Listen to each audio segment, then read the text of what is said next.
All right, so here is something that you can do at home with your students if you notice that they are having some trouble finding exactly where to put end punctuation in their writing. This is a problem that is usually pretty easy to spot just because you'll have an entire page of writing, as you can see here, without any end punctuation in it, or perhaps one piece of end punctuation at the very end of the writing.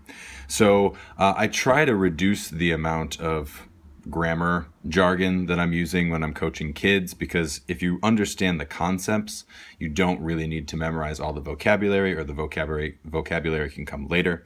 So first I just start off with nouns and verbs, and I coach them to start identifying the nouns and verbs in their writing. So for example, Max, and a shout out to Max who helped me come up with this example in class, was verb hungry.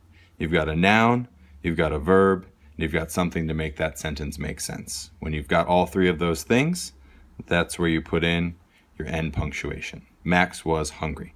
Since we've put in that end punctuation, we've got to add the beginning capitalization to the next sentence. He, our noun, went, our verb, to the store. Now, a lot of times kids are going to jump in and they're going to say, we have a noun, we have a verb, we have something to make that make sense. He went to the store. We're good. And then you'll have something like this. He went to the store to buy groceries. Wait a minute. We've got this little fragment here. We've got a verb, but we don't have anywhere to put it. So what I coach them to do is to ask themselves, does this little piece that you've found connect with the complete sentence that you've already made? He went to the store to buy groceries. To buy groceries is describing what he went to the store to do. So in this case, you can add it on to the complete sentence you already have. So we drop out that end punctuation and we move it here. Beginning capitalization again. He, noun, bought, verb, apples, bananas, and ice cream. Max made sure we put in the ice cream part.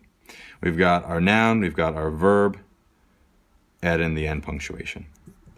Max, noun, ate, verb, all the ice cream. Now again, they're probably going to be tempted to add in that end punctuation here, and it's fine if they do.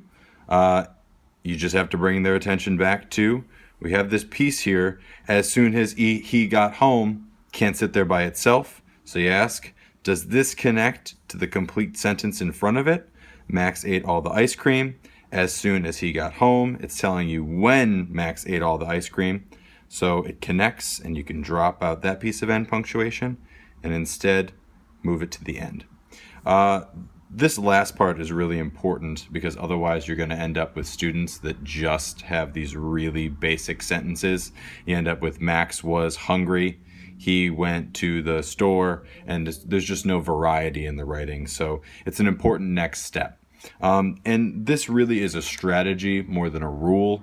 You're going to run into times when this doesn't work, but for students who just can't figure out where to put in that end punctuation, just having this as a jumping off point is really helpful. So if you want to practice this at home, you can just make a couple sentences, write a quick story, and not put in any end punctuation, and then practice going through it together. Hope this helps.